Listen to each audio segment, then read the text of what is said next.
Alors, on va commencer par utiliser ce bouton bien pratique qui permet de réduire voilà, tous les fichiers. Ce qu'on veut faire, c'est ajouter à notre page scan, hein, désormais la deuxième, ici, on voudrait ajouter un fab. Alors, je me rappelle toujours, AB c'est Action Button, le F, j'oublie tout le temps, donc on va retourner voir dans la doc, dans Components, Fabs, voilà. Et donc c'est des boutons que vous avez l'habitude de voir dans les applications natives. Voilà, Floating Action Button. F c'est pour floating. Et donc vous voyez ce genre de boutons qui permettent, quand on clique dessus, là par exemple d'ouvrir les différents icônes des réseaux sociaux.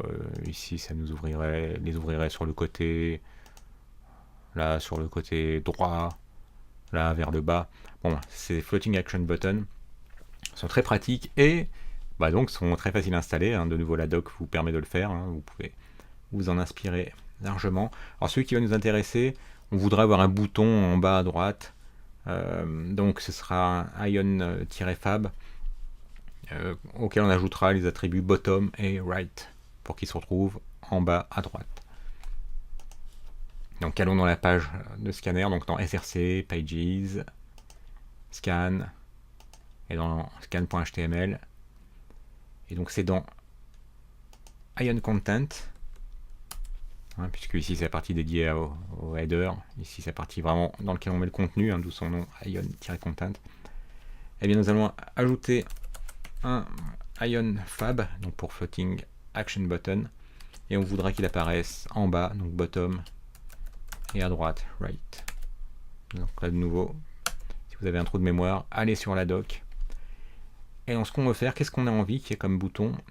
Eh bien, voilà, je vous montre la doc, hein. Il faut qu'un ion fab comporte, j'avais parcouru plusieurs exemples, non, j'étais au bon endroit en plus, ion fab, eh bien, il faut qu'il ait un bouton qui ait un attribut ion-fab, etc. Donc je vous donne le résultat, ça va tout simplement être donc d'avoir un bouton, que ce bouton est pour attribut ion-fab. Et ce qu'on voudrait, c'est que en 4 clics, et là vous avez vu, c'est la même syntaxe que en Angular depuis la version 2, on met l'événement qu'on veut gérer entre parenthèses, donc on veut gérer le clic, donc entre parenthèses on met clic. Et bien quand un clic se produira, on voudra appeler une fonction qu'on va créer dans quelques instants, côté TypeScript.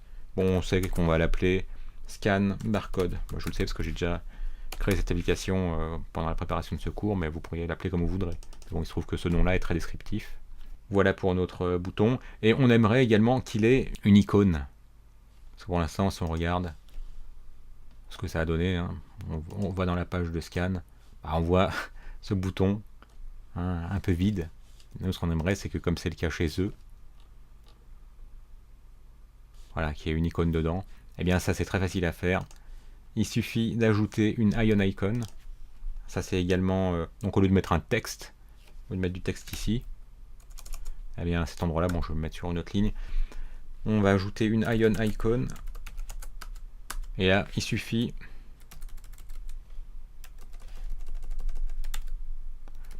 d'ajouter l'attribut name. Et en nom, qu'est-ce que l'on va mettre? On va mettre barcode. Comment je sais qu'on va mettre barcode? Je vais vous montrer ça dans un instant. Attends, si je retourne dans scan. Ah. Tiens donc, où est passé mon menu scan? Alors je retourne. Vous vous souvenez, on l'avait créé dans app.component.ts. Il est bien là pourtant. Bon, je vais relancer. Alors, CTRL-C pour arrêter. Voilà, terminé, oui. Ce que je vais faire, je vais fermer cette console, comme ça tout sera dans l'IDE, et je vais ouvrir, comme j'en parlais dans la vidéo précédente, une nouvelle console, et c'est là-dedans que je vais exécuter Ionic Serve. Oh, serve.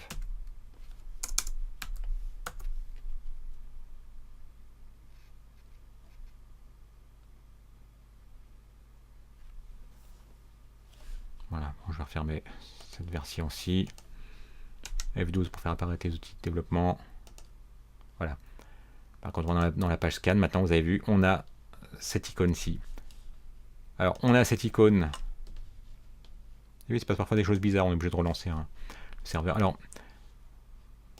comment est-ce qu'on a fait pour avoir... je cherche la page scan.html. Voilà, la voici. Donc, on a un IonFab, bottom right pour le positionner, un bouton avec l'attribut IonFab. Quand on cliquera, on appellera une fonction scan barcode qu'on va créer très prochainement. Et au lieu de mettre un texte, eh bien, on met un IonIcon dont le nom est barcode. Et IonIcon, c'est comme ça qu'il fonctionne. Dans le name, il faut que vous lui indiquiez ce que vous voulez représenter. Comment est-ce qu'on sait? Eh bien, ça c'est grâce au deuxième raccourci que j'ai là, parce que je m'en sers tellement souvent que je l'ai mis en raccourci. Eh bien, les IonIcons, elles vous permettent d'ajouter les icônes qui vous intéressent. Bon, moi, je vais chercher barcode. C'est comme ça que j'ai su que, voilà, en cliquant là-dessus, bon, Material Design, parce que comme j'ai un téléphone Android, j'ai tendance à utiliser Material Design.